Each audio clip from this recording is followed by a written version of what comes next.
ನಡೆದು ಬಹುತೇಕ ಹುಡುಗನ ನಡೆದ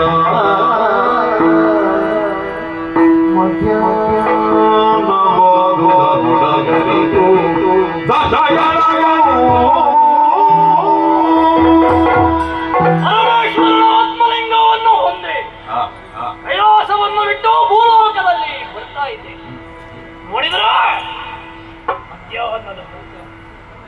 ಸಂಧ್ಯಾವಂದನೆಯನ್ನು ಮಾಡದೆ ಮುಂದುವರಿಯುವ ಹಾಗಿಲ್ಲ. ಆದರೆ ಪರಮೇಶ್ವರ ಹೇಳಿದ್ದಾರೆ, ನನ್ನ ಆತ್ಮಲಿಂಗವನ್ನು ನೀನು ಭೂಸ್ಪರ್ಶ ಮಾಡಿದರೆ ಮತ್ತೆ ಅಲ್ಲೇ ಅದು ಸ್ಥಿರವಾಗುತ್ತದೆ, ಮೇಲೆ ಎತ್ತುವುದಕ್ಕಾಗುವುದಿಲ್ಲ. ಹಾಗೆಂದು ಸಂಧ್ಯಾವಂದನೆ ಮಾಡದೆ ಹೋದರೆ ಕರ್ಮಭ್ರಷ್ಟನಾಗಿದೆ. ಏನು ಮಾಡೋಣ? ನನ್ನ ಪೂಜೆ ಮುಗಿಯುವಲ್ಲಿಯವರೆಗೆ ಇದನ್ನು ಹಿಡಿದುಕೊಳ್ಳುವುದಕ್ಕೆ ಯಾರಾದರೂ ಇದ್ದಾರ?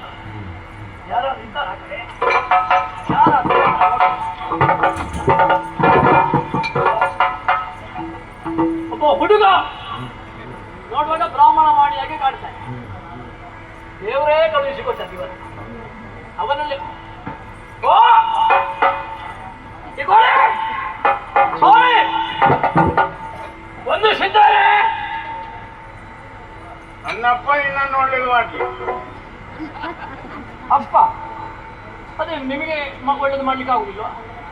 ನನಗೆ ಅಧಿಕಾರ ಕೊಡ್ಲಿಲ್ಲ. ಹೌದಾ? ನನ್ನ ಅಪ್ಪ ಬಿಟ್ಟು ಕೊಡ್ಲಿಲ್ಲ. ಹಾಗಿದ್ರೆ ನಿಮ್ಮ ಅಪ್ಪ ಬಹಳ ದೊಡ್ಡ ವ್ಯಕ್ತಿ ಅಂತಾಯ್ತು. ಮತ್ತೆ ಯಾರು ನಿಮ್ಮ ಅಪ್ಪ? ಈಶ್ವರ ಭಟ್ರು. ಈಶ್ವರ ಭಟ್ರ ಮಗನ? ನಿನಗೆ ಕೊಕ್ಕಡ ಈಶ್ವರ ಭಟ್ರು ಅದು ಗೊತ್ತಾ ಅಲ್ವಾ? ಮತ್ತೆ ನೀವು ಯಾರನ್ನ ಅಪ್ಪ ಅಂತ ಹೇಳುದು? ಬೆಳ್ಳಿಪಾಡಿ.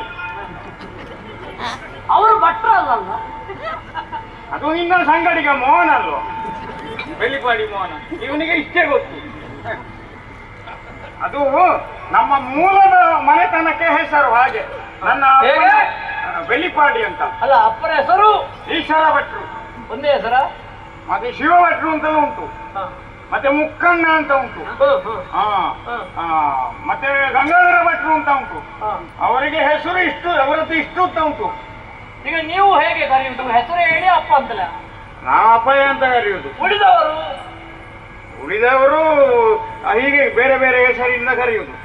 ಆಗ ಆ ಹೆಸರಿನವರು ಬೇರೆ ಯಾರಾದ್ರೂ ಭಟ್ರಿದ್ರೆ ಅವರು ಗುರುತು ಹಿಡಿಬೇಕು, ಅವರಿಗೆ ಬೇಕಾದವರನ್ನು. ನಿಮ್ಮ ಅಪ್ಪನ ಸುದ್ದಿ ನಮಗೆ ಯಾಕೆ? ಹೌದು. ಅಮ್ಮ ಇದ್ದಾರೆ. ಹೆಸರು ಗಿರಿಜಮ್ಮ. ಅವರಿಗೂ ಬೇರೆ ಹೆಸರು ಉಂಟು. ಹೇಗೆ? ಪಾರ್ವತಮ್ಮ ಅಂತಲೂ ಉಂಟು. ಈಗ ಪಾರ್ವತಮ್ಮನ ಮಗನ ನೀವು? ಹಣೆಯಲ್ಲಿ ಬೊಟ್ಟು ಕಾಣಿಸ್ತಾರೆ. ಅದು ಅಮ್ಮನಷ್ಟು ದೊಡ್ಡದಿಲ್ಲ. ಅಮ್ಮನಷ್ಟು ದೊಡ್ಡ ಬೊಟ್ಟು ಮಗನಿಗೆ. ದೊಡ್ಡ ಬೊಟ್ಟು ಹಾಕ್ತಾರ? ಪಾರ್ವತಮ್ಮ ಅಲ್ವಾ ನನ್ನ ಅಮ್ಮ. ಹಾಗೆ ಅವರ ಅಮ್ಮ ಇರುವವರಿಗೆ ನಾನು ಸಣ್ಣ ಬೊಟ್ಟು ಇಡುವುದು. ಅಮ್ಮ ಈಶ್ವರ ಭಟ್ರು ಮತ್ತು ಪಾರ್ವತಮ್ಮನ ಮಗ. ನಿಮ್ಮ ಹೆಸರು? ವಿಘ್ನ ಭಟ್ಟ. ವಿಘ್ನ ಅಂದ್ರೆ ತೊಂದರೆ ಅಲ್ಲ? ತೊಂದರೆ ಕೊಡ್ಲಿಕ್ಕಿರುವ ಭಟ್ರ ನೀವು? ಹಾಗೆಲ್ಲ ನಮ್ಮನ್ನೆಲ್ಲ ಗೌರವದಿಂದ ಕಂಡು ಒಂದು ನಮಸ್ಕಾರ ಮಾಡಿದ್ರೆ. ಈಗ ಅಪ್ಪ ಅಮ್ಮನಿಗೆ ಅಷ್ಟು ಹೆಸರು ಇರುವಾಗ ನಿಮಗೂ ಒಂದು ಅಪ್ಪ ಅಮ್ಮ ಬೇರೆ ಬೇರೆ ಹೆಸರು ಇಡ್ಲಿಕ್ಕಿಲ್ವ?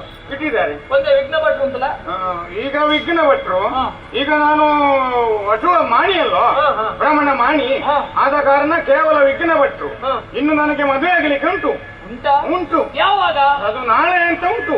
ಯಾವಾಗ ನಾಳೆ? ಈಗ ನಾಳೆ ಅಂತ ಉಂಟು. ಆದ್ರೆ ಆಯ್ತು. ಇವತ್ತು ನಾಳೆ, ನಾಳೆ ನಾಳೆ ಆಗದಿದ್ರೆ ಮತ್ತೆ ನಾಳೆ. ಆಯ್ತಾ? ಮತ್ತೆ ನಾಳೆ ಅಂತ ಉಂಟು. ಮತ್ತೆ ನಾಳೆ ಆಗದಿದ್ರೆ ಪುನಃ ನಾಳೆ. ಹಾಗೆ ಮದುವೆ ಉಂಟು. ಮದುವೆ ಆದ ಮೇಲೆ ಬೇರೆ ಹೆಸರು? ಮದುವೆ ಆದ ನಂತರ ಒಂದು 10-12 ಮಕ್ಕಳಾಗ್ತದೆ ನನಗೆ. ಹೌದಾ? ಇದು ನೀವು ನಿಶ್ಚಯ ಮಾಡಿದ್ದು ಅಲ್ಲ? 10-12 ಮಕ್ಕಳು ಆದ ನಂತರ ಮಕ್ಕಳು ಇಲ್ಲ, ಮದುವೆ ಆದ ನಂತರ ಆಗ್ತದೆ. ಅದಕ್ಕೆ ನಾಳೆ ಇಲ್ಲ, ಮಕ್ಕಳಾಗ್ತದೆ. ಒಮ್ಮೆಲೆ 12? ಒಮ್ಮೆಲೆ ಅಲ್ಲ, ಅದು ಒಂದು 8 ವರ್ಷಕ್ಕೆ 12 ಮಕ್ಕಳು. ಆಯ್ತಪ್ಪ, ನಿಮ್ಮ ಮಹಿಮೆ ಆಗುದಿಲ್ಲ. ನಿಮಗೆ ಗೊತ್ತಿಲ್ಲ ಅದೆಲ್ಲ. ಹಾ. ಒಂದೊಂದು ಸಲ ಎರಡೆರಡು ಹುಟ್ಟಿದ್ರೆ ಆಗುದಿಲ್ಲ ಹೌದು. ಅಂತ 8 ವರ್ಷದಲ್ಲಿ 12 ಮಕ್ಕಳು ಅದಕ್ಕೆ ಆಗ್ತದೆ. ಹೇಳಿದ್ರೆ ಎಲ್ಲ ನಿಮ್ಮ ಮಹಿಮೆ ಅಂತ. ಗೊತ್ತಾಯ್ತಲ್ಲ. ಹಾಗೆ ಮಕ್ಕಳು ಹುಟ್ಟಿದ ಇದು- ನಂತರ ನಾನು ವಿಘ್ನೇಶ್ವರ ಭಟ್ಟ ಆಗ್ತೇನೆ ಮತ್ತೆ. ಹಾ. ಈಗ ವಿಘ್ನ ಭಟ್ಟ ಅಷ್ಟೇ. ಹಾ. ಇದು ಕೋಲು ಜೋಡಿಗೆ ಅದು ದನ ಮೇಯಿಸುದು ನಾನೀಗ ಇಲ್ಲಿ. ಮತ್ತೆ ಭಟ್ರು ಅಂತ ಹೇಳಿದ್ರೆ ಮತ್ತು ದನ ಮೇಯಿಸುವಾರ್ದ ಭಟ್ರುಗಳಿಗೆ ಎಲ್ಲ ಗೊತ್ತಿರ್ಬೇಕು. ನಾವು ತಿಳಿದದ್ದು ಯಜ್ಞ ಯಾಜನ ಅಧ್ಯಯನ ಅಧ್ಯಾಪನ ದಾನ ಪ್ರತಿಗ್ರಹ ಷಟ್ಕರ್ಮಿಗಳನ್ನು. ಹೌದು, ಅದು ಗೊತ್ತುಂಟು. ಮತ್ತೆ ಸಮಯ ಇರುವಾಗ ಇದು ಉಪಕಸು ಗೋವುಗಳಂದ್ರೆ ಏನು ನಿಮ್ಮದ್ದೇ. ಮತ್ತೆ ಗೋಮಾತೆ. ಹಾ. ಮಾತೆಯ ಸೇವೆ. ನೀವು ಬಂದದ್ದಲ್ಲ, ದೇವರೇ ನನ್ನ ಎದುರಿಗೆ ಬಂದಾಗಾಯ್ತು. ಹೌದಾ? ನನ್ನ ಗುರ್ತುಂಟ ನಿಮಗೆ? ನನಗೆ ಗೊತ್ತಿಲ್ಲ, ನಾವೆಲ್ಲ ಯಾರ ಪರಿಚಯ ಮಾಡಿಕೊಂಡು ಹೋಗುದಿಲ್ಲ. ಶ್ರೀಲಂಕೆ ಕೇಳಿದಿರಾ?